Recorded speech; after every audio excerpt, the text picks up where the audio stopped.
Cláudia de Bulhões, no seu programa Gente da Gente, mais uma vez na sua casa. Muito obrigada. Pode nos ver também pela TV via internet, Maceió ao vivo, e pela TV via internet Gente da Gente. É um prazer estar na sua casa.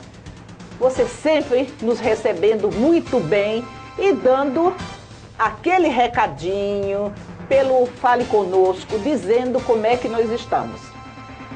Nossa entrevistada, nós vamos dizer daqui a pouco quem é. Até já!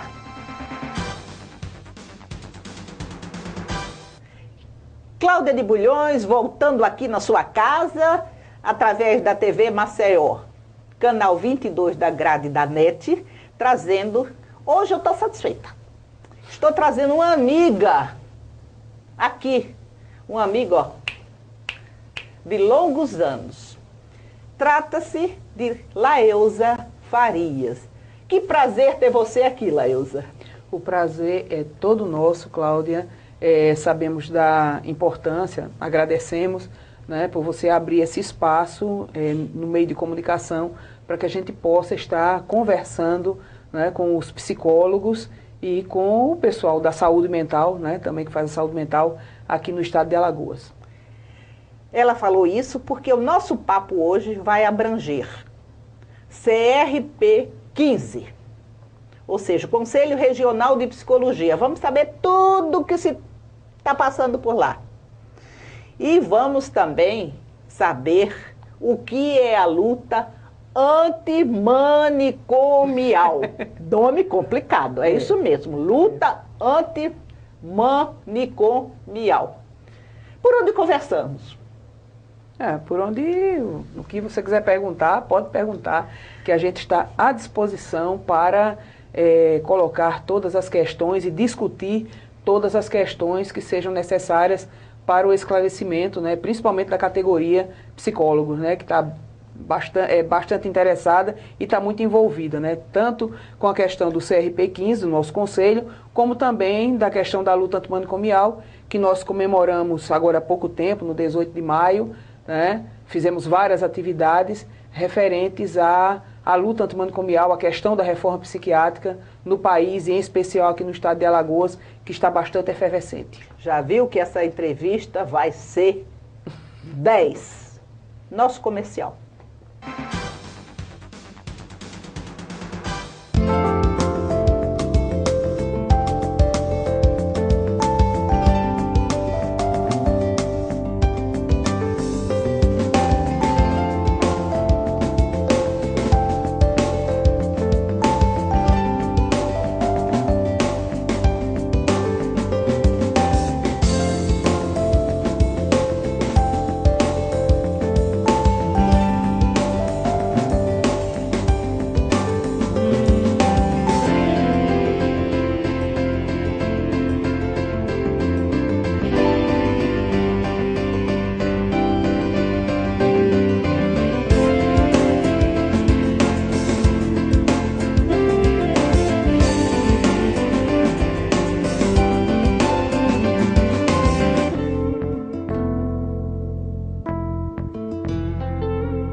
Voltando aqui no seu programa Gente da Gente, no canal 22 da grade da NET, com Laeusa Farias.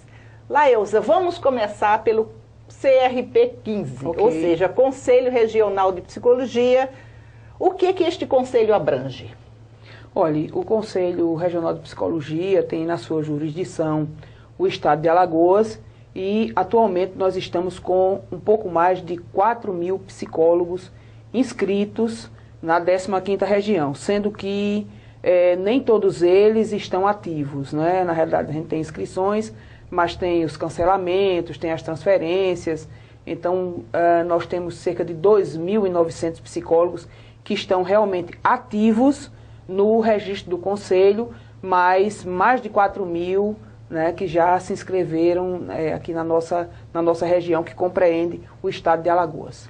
Nossa, quando eu voltei do Rio, que eu fui me inscrever no conselho, porque quando a gente vai de um estado para o outro, a gente permanece com o número do outro estado, mas como inoperante, não. Como é inoperante? Você pode fazer a suspensão e você pode ter também uma inscrição principal e uma secundária, né? Dependendo da necessidade, dependendo da situação. Eu ainda fui número 1620 e já está em 4.000. Já ultrapassamos os 4.000. Aí vem uma pergunta assim, eu gosto de fazer umas perguntas, não é, do meu telespectador e meu caro internauta. Todos pagam direitinho? Olhe, não, assim, nós temos uma inadimplência que, até certo ponto, ela é histórica dentro do Conselho Regional, mas esse plenário que assumiu em setembro de 2013 tem procurado fazer as cobranças, né, porque vamos dizer assim, é uma obrigação nossa. Nós, quando assumimos o Conselho, nós temos, entre outros papéis, o papel de cobrar as anuidades, né, porque é o que dá toda, vamos dizer assim, a sustentação financeira, dá também a sustentação política, para que nós possamos estar atuando nas várias frentes que a psicologia, principalmente aqui do estado de Alagoas, ela exige. Então, nós temos um certo número de inadimplência, mas, Cláudia, eu diria assim, para nossa surpresa, uma boa surpresa, por exemplo, agora no ano de 2015, nós tivemos uma arrecadação, eu diria, até certo ponto, surpreendente. Ou seja, os psicólogos, sem precisar, vamos dizer assim, de uma cobrança maior, apenas com o recebimento do carnê, eles responderam, eu diria assim, muito positivamente a questão financeira, o pagamento de anuidades. Claro que a gente sempre tem que fazer, estão previstas, se fazer recobranças, se vê a questão de você entrar em contato com psicólogos que estão devendo anuidades 2013, 2014, que são as mais recentes, para que eles procurem resolver a sua situação junto ao regional. Mas eu diria que, de um modo geral, os psicólogos alagoanos estão respondendo muito bem do ponto de vista financeiro, né, procurando honrar as suas dívidas com o Conselho Regional, e a gente não tem muitos problemas em fazer a cobrança aos profissionais. Quando fala regional, é porque esse conselho só administra uma região. A nossa região é o estado de Alagoas. A 15ª região é o estado de Alagoas. Agora, um detalhe. Eu pago. Sim. Certo? Aí meu dinheiro no conselho serve para quê? Olha que pergunta, gente. Mas você quer saber. Mas é uma pergunta... Até para o seu conselho também, se não é psicólogo. Mas é uma pergunta absolutamente necessária, que a gente não pode ter receio de responder, né? A arrecadação do que a gente chama sistema conselhos, porque assim, o que a gente arrecada aqui em Alagoas, uma parte, quando entra no banco, já é automaticamente separada e vai para o Conselho Federal. O Conselho Federal, ele, vamos dizer assim, ele sobrevive, entre aspas, da arrecadação dos conselhos regionais. Então, se os regionais estão arrecadando bem, o Conselho Federal, lá em Brasília, vai ter também uma boa arrecadação, que é 25% do valor da anuidade, já é separada automaticamente quando você vai ao banco e paga, ou paga a sua anuidade integral, ou paga algum parcelamento, né? Existe também na composição dessa anuidade um valor que nós chamamos de fundo de cessão, que já é estabelecido anualmente o valor pelo Conselho Federal, que todos os psicólogos brasileiros pagam. Hoje está em torno de R$4 e pouco, né? É um valor pequeno, mas se você considerar que tem 200 mil psicólogos inscritos no Brasil, cada um pagando R$4 e pouco, dá um bom dinheiro. Esse dinheiro serve para quê? Serve para nós ajudarmos aqueles conselhos regionais, poucos ainda, que têm uma seção fora do estado. Por exemplo, vou dar um exemplo para ficar claro. CRP 01, a sede é no Distrito Federal, mas ele ainda tem seções em estados como Rondônia e Roraima. Então, ainda estão ligados ao CRP 01. Então, como o custo é muito grande para você manter as ações, esse dinheiro serve para dar o suporte para que esse Conselho Regional consiga manter as atividades. Agora, o restante da anuidade, ela vai ficar para o CRP de origem. E para onde vai esse dinheiro? Bom, eu costumo dizer o seguinte, o sistema conselhos é um sistema muito burocrático. Infelizmente, uma parte desse dinheiro ainda serve para manter, vamos dizer assim, a burocracia do conselho. O que é a burocracia do conselho?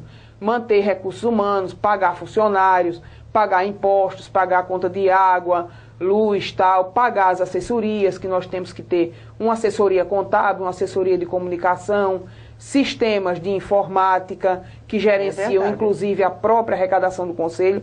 Então, assim, infelizmente, por mais que a gente procure desburocratizar, mas nós ainda gastamos muito dinheiro, pelo menos na minha opinião, né? Nós ainda gastamos muito dinheiro para manter a própria máquina do conselho.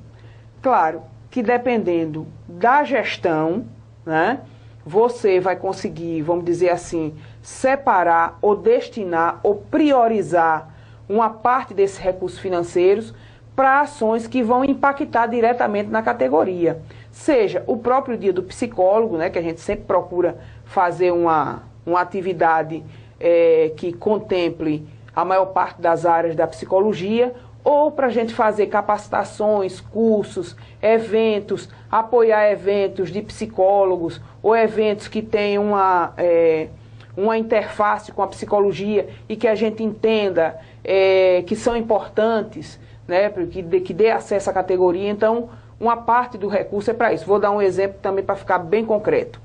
Agora, no 18 de maio, nós fizemos uma semana onde comemoramos a luta antimanicomial em articulação com a Secretaria de Estado da Saúde, através da Gerência de Núcleo de Saúde Mental e outras entidades, né? A Universidade, a Uncisal, a UFAL, o SESMAC, né? O coletivo da luta antimanicomial, o coletivo Alagoas. E uma das ações, além do Conselho estar junto, apoiando, divulgando, uma das ações foi, nós trouxemos uma das pessoas que veio diretamente de Curitiba, o psiquiatra Marcelo Quimati, que trabalha com a questão das redes, lá na Secretaria Municipal de Saúde de Curitiba, porque entendemos que ele é um nome muito importante para a gente discutir a rede de atenção psicossocial que está sendo construída aqui em Alagoas. Então, o Conselho, especificamente nesse momento, pagou a passagem e a hospedagem dessa pessoa, que ela viesse até aqui em Alagoas, para estar presente nesse debate sobre a rede. Então, esse é um exemplo, né, do direcionamento do dinheiro, do recurso. Dizendo, né? Assim mesmo. Vamos dizer assim, um direcionamento mais criativo, né? Exatamente. Porque a gente garante que volte em conteúdo e não apenas em papel, em burocracia, que a gente, infelizmente, é obrigado, né? Porque só uma informação para os psicólogos. Hoje, as contas dos conselhos regionais, dos conselhos federais, de todas as categorias profissionais, estão submetidas ao Tribunal de Contas da União. Olha, então, gente, não é brincadeira, né? Vocês não fazem o que querem. Nós não fazemos o que queremos. Isso é muito importante você saber. Nós estamos submetidos às regras do TCU, temos as contas analisadas por auditorias internas do próprio Conselho Federal de Psicologia, além de encaminharmos as nossas contas anualmente para o Tribunal de Contas da União, que faz todo o acompanhamento. Depois dessa explicação maravilhosa, vamos aos nossos comerciais. Eu sou Cláudia de Bulhões e estou aqui para lhe convidar a fazer um curso de resiliência no controle da ansiedade e do estresse. Neste curso teórico e prático, nós aprenderemos juntos a trabalhar o estresse e fazer uma resiliência para que ele se transforme em estresse positivo.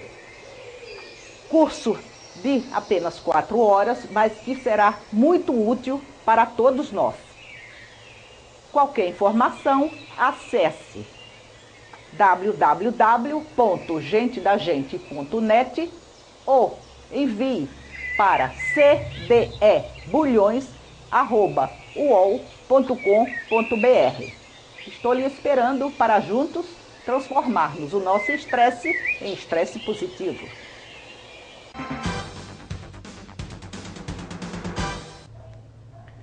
Cláudia de Bulhões, voltando na sua casa com o programa Gente da Gente. através do canal 22 da grade da NET e através da TV Web Gente da Gente e a TV Web Maceió Agora e pelo satélite, pelo canal 87. Estamos aqui com Laeusa Farias, que nós conversamos até agora e eu não perguntei o que ela é do Conselho Regional de Psicologia 15. Laeusa, desculpe, porque eu estou praticamente conversando sobre o Conselho e não perguntei a você qual, no momento, a sua função no Conselho.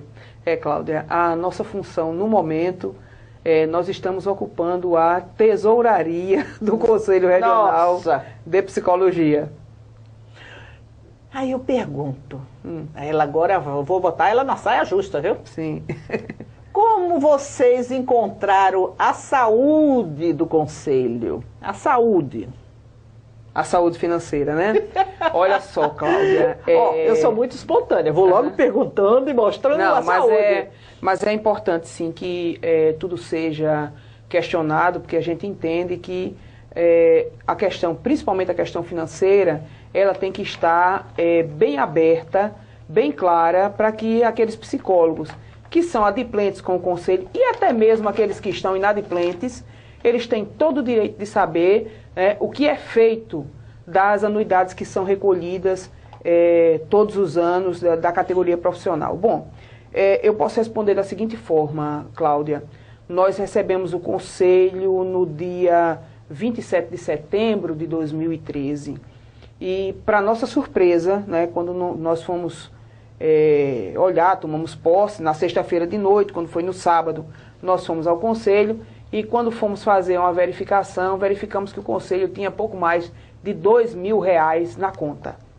O CRP tem duas contas, somente esclarecendo para os telespectadores e para os internautas. O CRP tem uma conta chamada arrecadação, que é a conta que quando você paga a anuidade, o dinheiro vai cair naquela conta arrecadação, e ele tem uma conta pagamento, né? Quer dizer, quando nós temos que fazer um pagamento de água, de luz, de funcionário, a gente transfere de uma conta para outra para poder efetuar pela conta pagamento e não pela conta arrecadação. Então o Conselho tem duas contas distintas. Uma para receber e a outra para pagar. Uma para receber e a outra para efetuar todos os pagamentos. E assim, praticamente os 3 últimos meses, setembro, foi finalzinho de setembro, outubro, novembro, dezembro, né? Nós lutamos diariamente para conseguir pagar as contas do Conselho. Tivemos que fazer a demissão de funcionários, tivemos que tomar emprestado o dinheiro para pagamento trabalhista de um desses funcionários ao Conselho Federal, além de termos suspendido na época o pagamento de jeton, né, que é um prolabore que é pago por plenária aos conselheiros. O jeton é R$ 85 por reunião. Então, são 2 reuniões por mês. A gente paga esse jeton para os conselheiros que se fazem presentes nas reuniões, eles têm direito a receber o jeton. Então, muitos para se locomover, porque muitos até nem são de Maceió, não é? Na realidade, nós só temos uma conselheira que é de Arapiraca e que se locomove até Maceió. O restante é daqui de Maceió mesmo, então faz jus somente ao jeton, que isso aí está na legislação, está bem claro. Então, assim, nós fizemos uma série de... tivemos que ter uma série de atitudes para conseguir que o Conselho não atrasasse as contas, demos prioridade ao pagamento dos funcionários, porque os funcionários só têm aquele emprego. Então, né, a pessoa só vive daquele emprego. Se eu atrasar o salário dele, eu vou estar provocando uma situação muito mais drástica. Os prestadores de serviço, que é assessoria de comunicação, assessoria contábil, assessoria de informática, nós atrasamos o pagamento desses funcionários, quer dizer que na realidade são prestadores de serviço, porque eles, vamos dizer assim, tinham outras fontes de renda, que não somente o Conselho Regional de Psicologia, e assim, com muito aperto realmente financeiro, nós conseguimos chegar até dezembro e aguardar a entrada da anuidade de 2014, né, para que nós pudéssemos colocar em dia. Então, o ano de 2014 foi muito um ano de, vamos dizer assim, refazer as finanças do Conselho Regional de Psicologia, né? Então, em março de 2014, a gente estava colocando em dia todas as contas, principalmente da assessoria, arrecadando, né? E vocês podem lembrar que o ano passado, no Dia do Psicólogo, nós conseguimos fazer um evento que praticamente lotou o centro de convenções, né? Psicólogos, estudantes de psicologia, tivemos um dia bastante intenso, né? Fizemos evento também em Arapiraca e assim, tudo isso graças à arrecadação e eu diria assim, à priorização. O que é importante? O dinheiro que é arrecadado é importante para quê? Somente para manter os conselheiros ou para manter a categoria bem informada, para que isso volte para a nossa categoria em termos de informação, de capacitação, de qualificação, de ações que vão impactar no exercício profissional do psicólogo. Então, acho que essa é a pergunta, a grande pergunta a ser feita, né? E é o que nós estamos fazendo agora. Uhum. Estamos dando informações a você que é psicólogo e a você que também que não é psicólogo, porque o seu conselho é administrado e deve ser desta mesma maneira. Exatamente. Né? Agora, eu como psicóloga, eu vou ao conselho e eu fiquei assim, eu fui lá porque eu não tinha recebido o meu boleto. Sim. E eu fico preocupada quando eu não pago as coisas, porque o meu dinheiro é igual assim, isso é tanto para aquilo. Chega no dia 6, 7, já não tem mais nada. E o que aconteceu quando eu cheguei lá, Laeusa, que eu perguntei ao pessoal da administração? Eu, como tinha mais de 65 anos, explique melhor para o meu público. É sim, olha só, existe uma resolução do Conselho Federal de Psicologia que isenta do pagamento de anuidade aqueles psicólogos que ainda estejam ativos e que tenham completado 65 anos.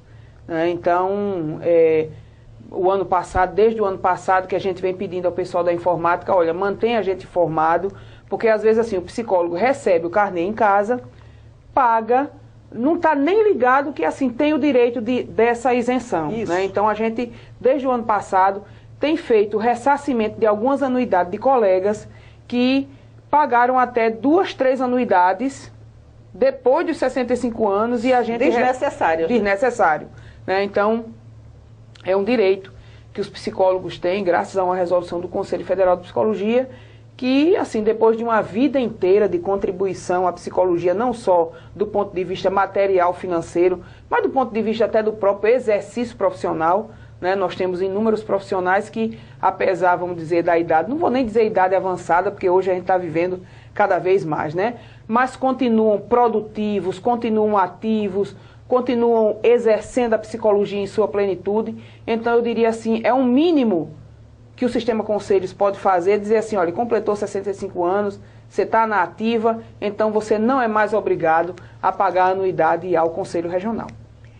Laeusa, quando vocês assumiram, você em parte já falou que a saúde do Conselho, a saúde econômica não estava lá muito boa.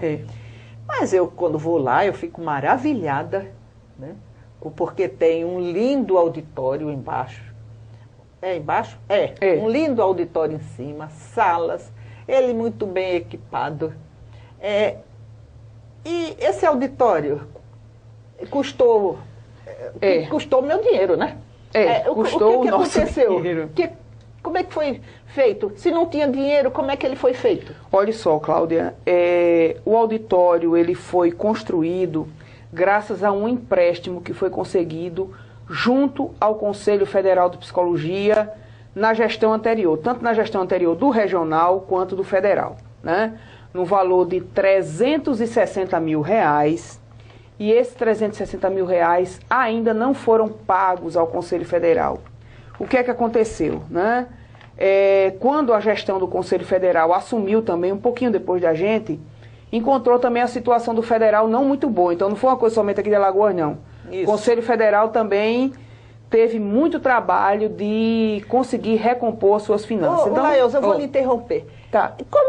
Como que essa gestão anterior conseguiu esse empréstimo? É assim, eu peço, aí recebo. Olha, Cláudia, essa é uma boa pergunta. Uma pergunta, viu? Não, essa é uma boa pergunta, porque na realidade, quando nós procuramos fazer o levantamento, o que é que nós encontramos? encontramos um ofício solicitando, um ofício simples, solicitando ao Conselho Federal esse montante de dinheiro e uma espécie de um contrato somente de 2 folhas do Conselho Federal, dizendo que estava emprestando 360 mil ao Conselho Regional, que devia ser pago em 10 anos, corrigido pelo INPC e tal. Então, assim, causou estranheza. Por quê?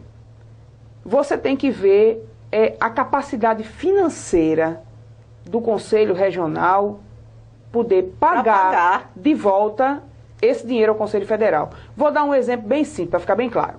Você vai numa concessionária para tirar o carro, para trocar de carro. Vai comprar em 36 vezes, em 24 vezes, enfim. É feita uma análise de crédito, né?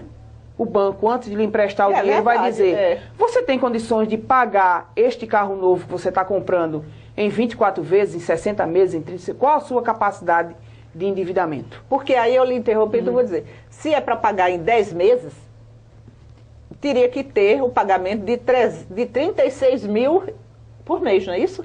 Mas no caso seria... Mas no caso seria em 10 anos, enfim. 10 anos. 10 anos, desculpe, né? Meu telespectador. 10 anos. Então, assim, causou estranheza, porque nós não encontramos nenhum documento, nenhuma análise contábil, né? Isso tanto do regional quanto do federal, mas a dívida está lá, né? E o que foi que nós fizemos em 2014? O tesoureiro do Conselho Federal de Psicologia, psicólogo Sérgio Braghini, solicitou, né, isso porque já tinha sido feita uma auditoria também no Conselho Federal com relação a empréstimos que foram feitos a conselhos regionais, não foi somente o CRP15, coincidentemente o CRP02, que fica aqui em Pernambuco, também deve cerca de R$1 milhão, me parece, ao Conselho Federal. E o Conselho Federal tem tanto dinheiro assim, Lailza? Ou Olha, ele pegou do BNDES? Não, tem. Foi o que eu expliquei aqui no primeiro momento. Todas as anuidades que são arrecadadas, 25% vai para o federal. Então, e o federal também tem contas separadas, tem rubricas separadas, como a gente tem aqui no regional. Então, assim, causou estranheza porque não foi feito nenhum estudo de impacto financeiro se o CRP15 podia pagar esse dinheiro em 10 anos, em 15 anos, em 5 anos ou em 20 anos. Né? Eu, particularmente, enquanto tesoureira, eu acredito que se tivesse sido feito um estudo, eu creio que o CRP15 não teria pego esse valor todo. Ele teria pego um valor bem menor, que coubesse no seu orçamento, ele está pagando as parcelas. Então, o que foi que nós fizemos para fechar o assunto? Nós providenciamos uma série de documentações, porque a auditoria que foi feita no federal colocou o seguinte: esses empréstimos que foram feitos aos conselhos regionais, precisa-se ter uma série de documentações do Conselho Regional, né? No específico nosso, que nós pedimos para, quer dizer, nós enquanto Conselho Regional, porque quem assume a gestão, assume a dívida, né? Uma série de documentações que comprovasse essa questão da construção e reforma do CRP15. Aí eu pergunto, eu tenho que lhe interromper. Tá. Durante esse tempo que a outra gestão esteve, tem documentação desse dinheiro para onde foi? Olhe, documentos de existem os processos de pagamentos à construtora, né, pelas várias ações que foram feitas, parte de demolição, parte de construção, né? Na realidade, se pagou a construtora e a construtora providenciou todo o material em mão de obra, né? Então isso a gente então tem... a construtora era que comprava tudo. Certo, entendi. Porque não tem nenhum processo, pelo menos que eu me lembre, que a gente revisou esses processos, eu não me lembro de ter visto nenhum processo de tipo, o Conselho Regional comprou 10 milheiros de tijolo, era isso que eu queria comprou 1000 sacos de... Não. O Conselho Regional pagava a construtora e a construtora providenciava a questão do material, da matéria-prima e da mão de obra. E tem o recibo dessa construtora que recebeu. Tem os comprovantes de que a construtora ela foi paga pelas atividades que ela desenvolveu, né? De levantar toda aquela estrutura que hoje é o CRP15, né? Tanto aquela parte do auditório, aquela parte de baixo, como a parte de cima, onde foram organizadas várias salas onde funciona o CREPOP, a assessoria de comunicação, assessoria jurídica, assessoria contábil, a sala da COI, da COF, quer dizer, ética. Tá muito bonito, tá muito bom. Aí eu pergunto outra coisa assim, você diz para encerrar o assunto, mas eu ainda não vou encerrar, não. O aluguel do auditório não gera renda para fazer pagamento dessas mensalidades ao Conselho Federal? Não gera renda. E eu vou dizer o porquê. Na realidade, a gente ficou com 2 auditórios. Um auditório maior, que fica na parte de baixo, que é o auditório 24 de novembro, e um auditório menor, com a capacidade para 60 pessoas, que é o auditório psicóloga Cláudia Mota, né?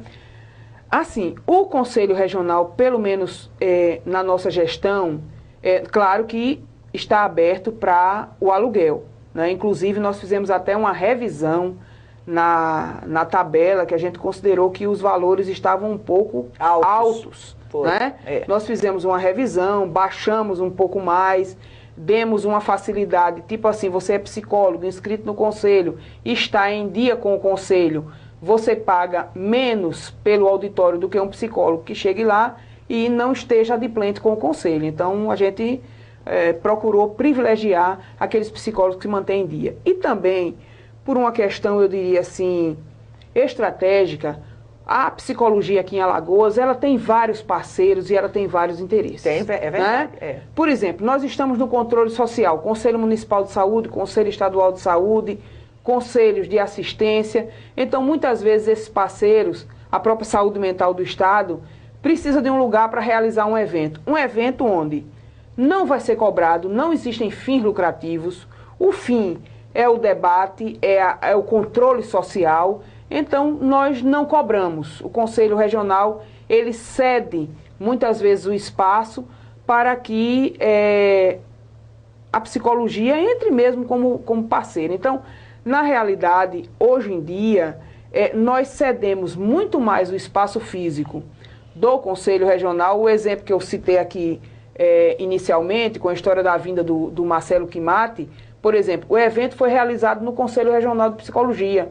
Então, nós entramos, além da passagem, né, e da hospedagem, nós cedemos o espaço físico para que o evento pudesse ser realizado. Mas isso tem um retorno para o psicólogo. Na hora que ele vai, na hora que ele assiste, ele vai também adquirindo mais conhecimento. Não, realmente, né? A gente entende o seguinte, se você já paga uma anuidade, né, o mínimo que a gente pode fazer é tentar trazer o retorno para o psicólogo sem estar cobrando a mais dele.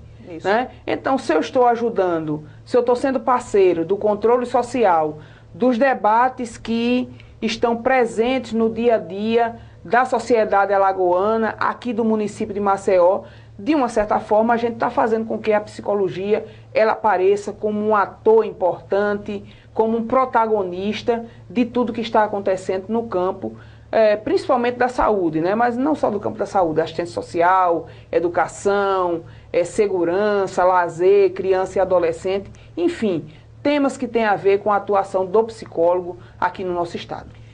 Laelza, demos uma pequena pincelada no Conselho Regional de Psicologia 15, que é de Alagoas. Vamos para os nossos comerciais, porque vamos voltar com um assunto também importantíssimo. Luta antimanicomial.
Cláudia de Bulhões, novamente na sua casa, aqui na TV Maceió, canal 22 da grade da NET.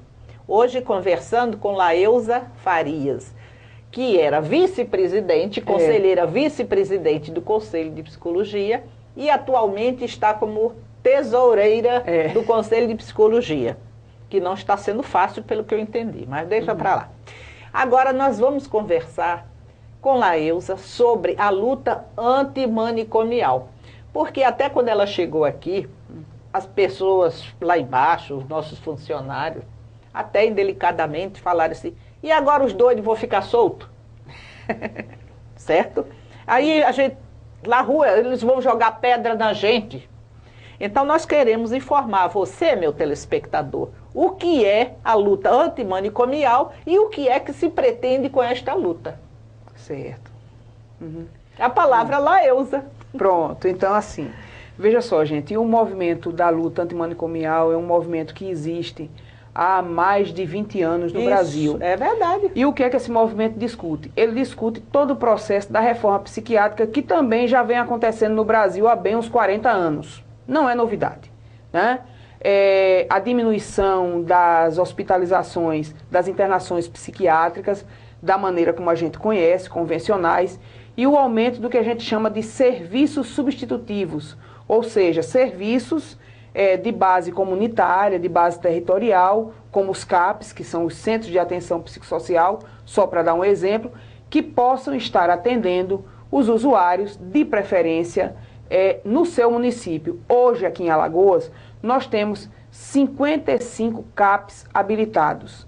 Maceió possui 5, os outros 50 estão espalhados por vários municípios, praticamente metade Todos eles do têm estado de Alagoas. psiquiatra? Olhe, todos eles têm psiquiatra, apesar de haver uma falta muito grande de psiquiatra no estado de Alagoas, não só aqui, é uma coisa nacional. No Brasil todo. Mas qual é a nossa realidade, né? Muitas vezes nós encontramos psiquiatras que trabalham em 2, 3, 4 serviços. No mesmo horário. Né? Em dias diferentes da semana, né? Num dia Ela é muito ética. Num dia está atendendo num lugar, no outro dia está atendendo no outro. Então, devido assim à precariedade de profissionais, o que é uma pena, né? Porque se a universidade formasse mais médicos, psiquiatras, com certeza ele teria um campo de trabalho garantido aqui no estado de Alagoas. Laeusa, eu vou fazer uma pergunta delicadíssima. O doidinho vai ficar na rua? Não, de modo algum. Né? Isso seria uma... Desculpe a grosseria, mas é assim que pergunta, e assim que foi perguntado aqui embaixo a você. Olha, de modo algum. Quando nós discutimos os pressupostos da reforma psiquiátrica e do próprio movimento da luta antimanicomial, nós temos que ver o seguinte, nós não pregamos a deshospitalização e a desassistência. Isso é importantíssimo e eu vou pedir que você repita, que não é para ninguém. Vamos. Nós não pregamos deshospitalização e desassistência. Isso não isso seria uma irresponsabilidade da parte de quem faz saúde mental no estado, no município, chegar com um discurso desse para a população. Né? O que é que nós pregamos? Na realidade, a rede de saúde mental hoje em dia, a base dela é o município. Ou seja, quem tem que implantar os serviços é o município. No caso, o município de Maceió, o município de Marechal, o município de Elmiro Gouveia, enfim. São os municípios. Digamos assim, o SUS. O Sistema Único de Saúde. Isso. Então, quando nós temos uma rede de saúde mental, a RAPS, né, Rede de Atenção Psicossocial, ampliada e fortalecida, é o nosso entendimento que a gente vai ter condições de assistir mais e melhor a essa população, diminuir as internações psiquiátricas convencionais e absorver, até como no caso que está sendo bastante debatido agora na atualidade, como o fechamento da clínica José Lopes. Era isso a próxima pergunta, mas vamos. Então, assim, as pessoas... O que é o fechamento da Zé Lopes? Olha, o fechamento do Zé Lopes, na realidade, o pessoal da clínica pediu o descredenciamento dos leitos do SUS, né, que existiam, no caso, 160 leitos, né? Eles disseram, olha, a gente não tem mais interesse de atender pacientes de psiquiatria pelo Sistema Único de Saúde. Tá, tudo bem.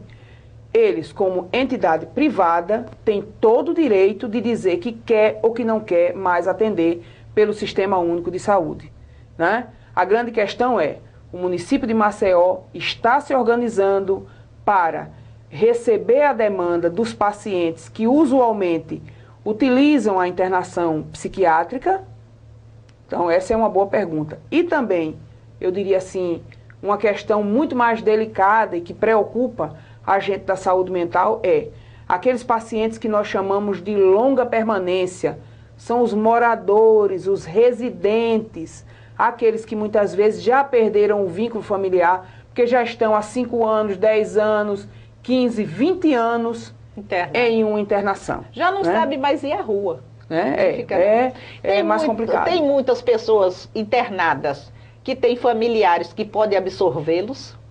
Existem casos, isso é claro, importante. Claro que cada caso é um caso, né? Eu sei que o pessoal da saúde mental do município criou uma equipe de desinstitucionalização para fazer um censo psicossocial e verificar a situação, se eu não estou enganada, de 28 pacientes de longa permanência que se enquadram nesse perfil, de sair do José Lopes ou de qualquer outro hospital, né, e ir para o que a gente chama de serviço residencial terapêutico, que o município de Maceió ainda não possui.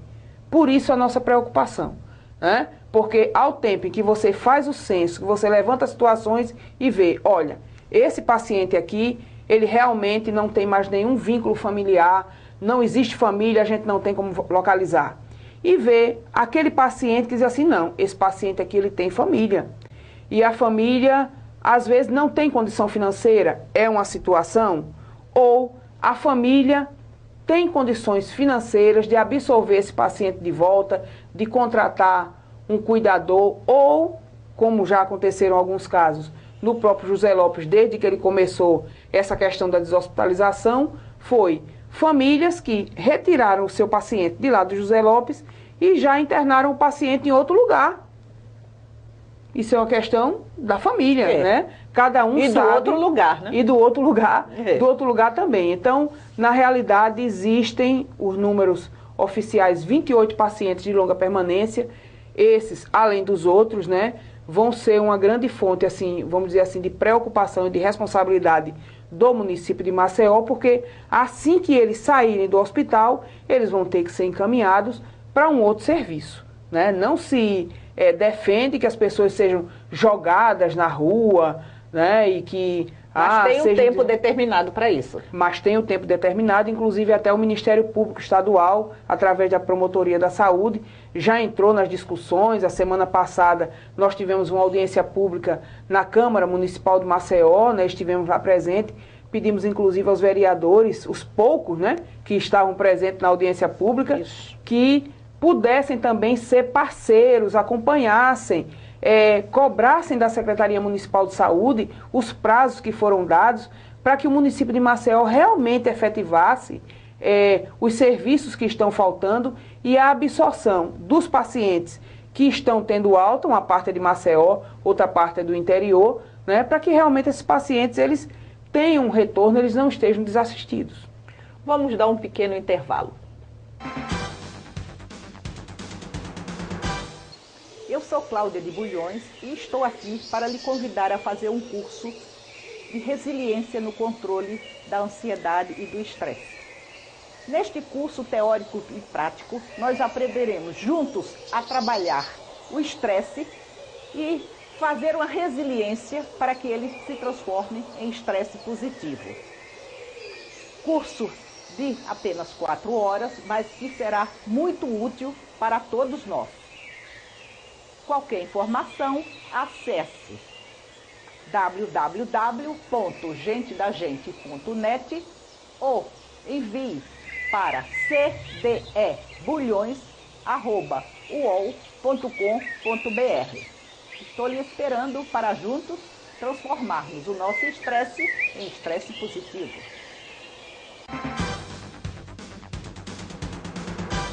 Cláudia de Bulhões, voltando aqui com a psicóloga Laeusa Farias, dando informações importantíssimas para você, meu telespectador, para você, meu caro internauta, sobre a luta manicomial, que ela está explicando que não é deixar ninguém na rua e que também não pode ficar de uma hora para outra essas deshospitalizações.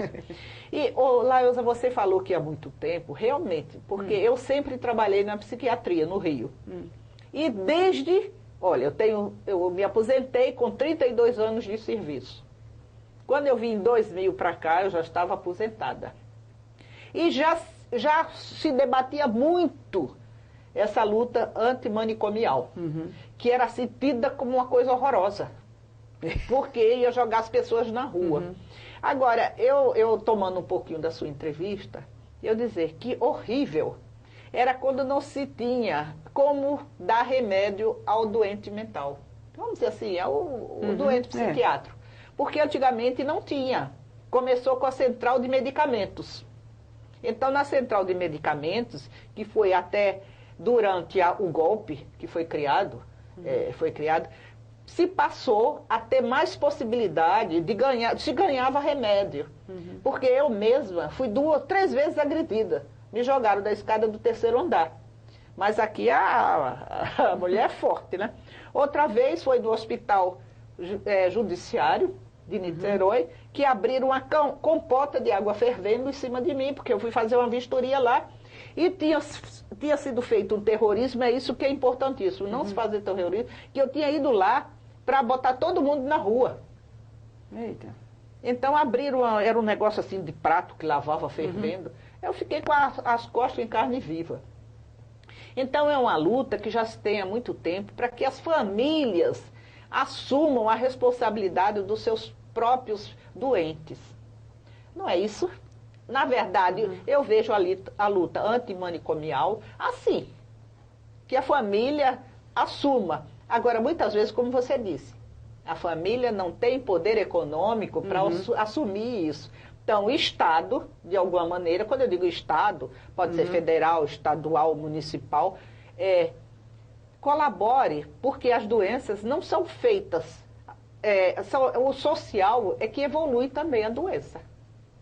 São as duas coisas, né, Cláudia? A gente sabe que na questão do transtorno mental, existe, além de uma, vamos dizer assim, de uma base genética, né, uma predisposição familiar, né, existe também as questões sociais, ou seja, o ambiente em que a gente vive também é bastante adoecedor. E se a gente olhar direitinho, esse século XXI, em termos de transtorno mental, né, vamos dizer assim, tá bombando, né? Porque o mundo que a gente vive, as exigências, as questões que são colocadas, eu diria até o próprio uso indiscriminado de redes sociais, né, provocam ou disseminam alguns quadros que você olha assim e pergunta, poxa vida, isso é normal? Né? Então, a questão da reforma psiquiátrica, da luta antimanicomial, ela visa debater todas essas questões e dizer assim, olha, para nós é bem mais interessante que nós tenhamos o paciente sendo cuidado, tratado perto da sua família. Né? Claro, quando a gente diz a família, a gente não quer dizer que a família assuma sozinha. A família deve assumir, mas tendo, por exemplo, o apoio de um serviço como o CAPS.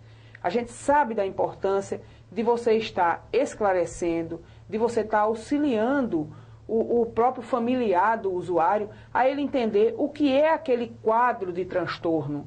Porque às vezes as pessoas interpretam o transtorno mental como safadeza. Como coisa, fulano faz isso porque ele gosta de fazer, ele é safado, é picuinha. Quer dizer, as pessoas ainda têm um entendimento muito preconceituoso do que é realmente o transtorno mental, o que é uma alucinação, um delírio. Eu diria até que as famílias têm vergonha.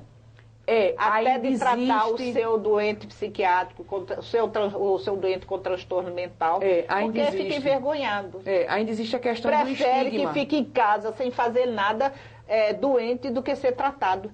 Gente, é a realidade, isso não mudou não. Infelizmente assim, a gente está no século XXI, mas tem gente que ainda está com a cabeça no século XIX. Né? Eu diria do século XVII. Então assim, ainda existe o estigma, mas assim, a deshospitalização, você ter serviços abertos para o cuidado da saúde mental, vamos dizer assim, um dos objetivos é exatamente quebrar esse estigma, quebrar o preconceito. Dizer assim, o fulano, ele é portador do transtorno mental, mas quando ele não está em crise, ele tem condições de estar convivendo com a família, com a vizinhança, de estar realizando alguma atividade. Até de trabalhar, né? Dependendo do trabalho. De voltar ao trabalho, de voltar aos estudos. É isso que a gente quer. Né? A gente não quer que os portadores de transtorno mental, eles sejam olhados com desprezo, com preconceito, com ironia, porque eles são seres humanos. Por pior que possa parecer a situação, por mais grave que possa parecer a crise, a gente não pode esquecer que ali atrás está um ser humano que sofre. Laeusa, dentro desses transtornos mentais, o usuário de droga entra na hospitalização? Sim, e aqui em Alagoas a gente está passando por uma situação bastante sui generis, né? A gente debate muito isso lá na gerência de núcleo de saúde mental, que assim, hoje em dia me parece que só se consegue enxergar a questão da dependência química de uma forma geral, né? Parece que não se enxerga mais o portador de transtorno mental, né? Eu costumo dizer assim, os nossos loucos, entre aspas, já estão de uma certa forma sendo cuidados pela rede de CAPs, e o que está, vamos dizer assim, aparecendo mais de uns 3, 4 anos para cá, realmente é a questão da dependência química. Puxada principalmente pela questão do crack. Só que se a gente analisar com mais frieza, a gente vai ver que a dependência química, gente, o crack é a ponta do iceberg. A grande dependência química que existe na sociedade hoje em dia é do álcool. Mas o álcool é uma droga legalizada. Isso. As pessoas não... a maconha é que faz com que o jovem entre na droga. Não é a maconha, gente. A maioria das pessoas que desenvolveu a dependência, muitas vezes a sua primeira experiência foi o cigarro comum e a bebida alcoólica em festas, às vezes até familiares. Né? Tinha pai que antigamente, eu não sei se hoje, fazia o filho beber com 6, 7 anos, você é macho, venha, tome um copo de cerveja.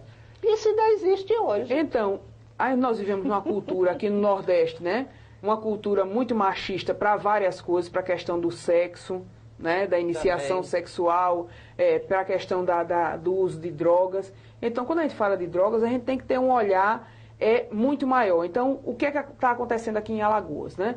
Nós temos a questão da dependência química, claro, ela existe, né? Temos uma interferência da justiça, que eu acho que é bastante... Claro que a justiça tem que estar atenta para salvaguardar os direitos do usuário, né? Mas a solicitação, eu diria assim, quase que diária de internações compulsórias. Internação compulsória, gente, está previsto na lei, a Lei 10.216, que é a conhecida Lei Paulo Delgado, que reformou todo o modelo da assistência à saúde mental no Brasil. Então, isso está previsto em lei. Agora, a forma como está sendo feita aqui em Alagoas, por exemplo, é algo que a gente deve parar e pensar e questionar, né? Os críticos dizem assim, mas a rede de atenção psicossocial em Alagoas, ela não está dando conta da quantidade de usuários de drogas que existem, né? Aí a solução, a emenda fica pior do que o soneto, porque o que é que acontece? Clínicas de internação involuntária que estão sendo pagas pelo nosso dinheiro, pelo dinheiro público, né? Muitas vezes a mando da justiça. A justiça, paciente X é portador de dependência química, ele tem que ser internado numa clínica para tratamento. Porque o CAPS-AD, que é o serviço, vamos dizer assim, indicado, especializado para essa área, porque o CAPS-AD não dá conta, então vamos interná-lo. Aí o que é que a gente tem hoje em dia? Nós temos a rede de CAPs, que deveria estar recebendo muito mais incentivo financeiro para ser ampliada. E do outro lado, temos essas clínicas que, para mim, particularmente, isso eu digo aqui na frente das câmeras, porque já disse em vários outros lugares, né? O dependente químico hoje é a galinha dos ovos de ouro de quem quer ganhar dinheiro às custas da saúde. É importantíssimo essa fala. Né? Isso aí todo mundo sabe, gente. E a gente defende o Sistema Único de Saúde. Todo mundo fala mal do Sistema Único de Saúde. Mas quando é na hora de pegar o dinheiro, se pega o dinheiro do SUS para pagar a internação, por exemplo, compulsória. Então, se eu tiro recurso que poderia estar sendo investido para você melhorar, para você ampliar serviço, e coloco num serviço privado, eu estou privatizando a saúde. Isso é uma realidade. Isso aconteceu na década de 60 com os hospitais psiquiátricos, que os leitos de psiquiatria, naquela época, quem quiser, dê uma olhadinha na história, que vai encontrar. Nós vamos para o intervalo comercial. É muito assunto bom, meu telespectador. Intervalo comercial.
Cláudia de Bulhões, no seu programa Gente da Gente, na sua casa, com um assunto polêmico, luta antimanicomial, usuário de droga, e agora eu vou colocar Laeusa numa saia justa. Imagine. Laeusa Farias, você é a favor da liberação da maconha? Sim, eu acho que deve existir um estudo, né, para se ver assim, em que a maconha pode ser liberada. Eu acho que tem uma divisão de águas aí. Exatamente. A maconha, o uso medicinal, que já está mais do que provado. Né? Eu sempre inclusive tem remédios importados.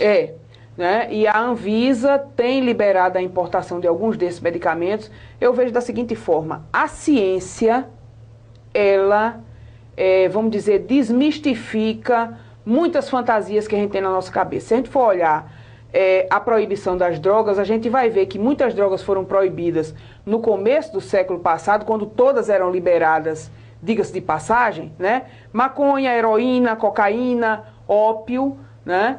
Todas elas, o álcool, a bebida alcoólica, todas elas foram proibidas, muitas vezes baseadas num preceito moral, sem nada científico que comprovasse. Aqui com Laeusa à disposição. Farias, falando abertamente, uma mulher corajosa. Agora eu quero mandar um recadinho. Se realmente foi você que mandou bater nas pessoas que estavam fazendo a marcha para a liberação da maconha, aí eu pergunto, se foi você que mandou, você sabe como é este projeto? Você foi influenciado por quem e por quê? Porque começaram, chegaram batendo e vendo se as pessoas tinham droga ali, mas uma coisa persecutória. Vamos ser um pouco mais inteligentes e vamos orientar o povo através da educação, não da repressão. DOPS, cada dia está mais afastado. Quem sabe o que eu estou falando vai me dizer que é verdade. O DOPS acabou. Agora o povo é quem tem razão. Muito obrigada, desculpe o meu posicionamento final, mas quem viveu o golpe de 64 sabe o que é DOPS. Você que está me assistindo, pense antes de assumir qualquer posição. Estude, verifique. Muito obrigada e até o próximo programa.